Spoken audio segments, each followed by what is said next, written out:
মসজিদে বিস্ফোরণের পরই মন্দিরে আগুন লাগাতে চাইছে দুষ্কৃতীরা। দিল্লিকে লন্ডভন্ড করার ছক কষছে পাকিস্তান। রিপোর্ট বলছে মোদী সরকারের জামানায় ভারতের বুকে দুষ্কৃতীরাজ বেড়েছে। সন্ত্রাস দমনে ব্যর্থ মোদী সরকার। টার্গেট করা হচ্ছে রাজধানীর বুকে মাথা উঁচু করে দাঁড়িয়ে থাকা মন্দিরগুলোকে। ভারতে মন্দির হামলার ছক পাকিস্তানি জঙ্গিদের। হাই অ্যালার্ট জারি করা হয়েছে রাজধানী জুড়ে। সক্রিয় গোয়েন্দা বিভাগ। 2014 সালের মে মাসে প্রধানমন্ত্রী হিসেবে দায়িত্ব নেন নরেন্দ্র মোদী। এরপর থেকে কেন্দ্রের নেতৃত্বে ভারত সন্ত্রাস দমনে কঠোর অবস্থানের কথা বারবার জানিয়েছে। কিন্তু এই সময়কালে দেশ একাধিক বড় জঙ্গি ও দুষ্কৃতী হামলার সাক্ষী থেকেছে। সবচেয়ে আলোচিত হামলাগুলির মধ্যে প্রথমেই আসে 14 ফেব্রুয়ারি 2019 সালের পুলওয়ামা অ্যাটাক। জম্মু ও কাশ্মীরের পুলওয়ামা সিআরপিএফ জওয়ানদের বহর লক্ষ্য করে আত্মঘাতী গাড়ি বিস্ফোরণে শহীদ হয়েছিলেন সেদিন 40 জন জওয়ান। এই হামলার দায় পরে স্বীকার করে পাকিস্তান ভিত্তিক জঙ্গি সংগঠন জৈশ-ই-মোহাম্মদ। ঘটনাটি দেশ জুড়ে তীব্র প্রতিক্রিয়া সৃষ্টি করে এবং এরপরেই ভারত ও পাকিস্তানের সম্পর্ক নতুন করে উত্তপ্ত হতে শুরু করে। এরপরে 2023 সালের জানুয়ারিতে ঘটে রাজৌরি অ্যাটাক। জম্মু ও কাশ্মীরের রাজৌরির ডাংরি গ্রামে গুলিবর্ষণ ও আইইডি বিস্ফোরণে প্রাণ হারান 7 জন সাধারণ নাগরিক।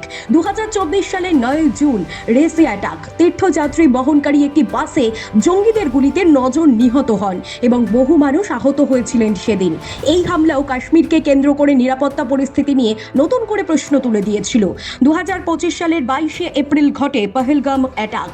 জনপ্রিয় পর্যটন কেন্দ্র কাশ্মীরের পহেলগাঁওয়ে পর্যটকদের ওপর গুলি বর্ষণে নিহত হয়েছিলেন 26 জন পর্যটক। সাম্প্রতিক সময়ের মধ্যে এটি অন্যতম ভয়াবহ হামলা হিসেবেই বিবেচিত হয়। এছাড়াও 2025 সালের নভেম্বর মাসে রাজধানী দিল্লিতে লালকেল্লা সংলগ্ন এলাকায় গাড়ি বিস্ফোরণ। এই গাড়ি বিস্ফোরণে বহু হতাহতের খবর উঠে আসে। তদন্তে পাকিস্তানি জঙ্গিদের যোগ পাওয়া যায়। শুধু এই বড় ঘটনাগুলিই নয়, 2014 সালের পর থেকে জম্মু কাশ্মীর, ছত্তিশগড়, মহারাষ্ট্র একাধিক রাজ্যে ছোট বড় মিলিয়ে বহু জঙ্গি হামলা, নকশাল আক্রমণ এবং দুষ্কৃতী হামলার ঘটনা ঘটেছে। সরকারি পরিসংখ্যান অনুযায়ী কিছু বছরে হামলার সংখ্যা কমলেও সম্পূর্ণ নির্মূল করা সম্ভব হয়নি। কিন্তু নরেন্দ্র মোদী সরকারের জামানায় যেভাবে নিরাপত্তার কথা বলা হয়েছিল সেভাবে কি দেশকে নিরাপত্তা দেওয়া হচ্ছে? এবার আবারও 2026-এ রাজধানীতে জঙ্গি হামলার ছক। গোয়েন্দা সূত্রে খবর, দিল্লির ঐতিহাসিক লালকেল্লার কাছে চাঁদনি চক এলাকার একটি মন্দিরে হামলা চালাতে পারে পাকিস্তানি মদতপুষ্ট জঙ্গি সংগঠন জৈশ-ই-তৈবা।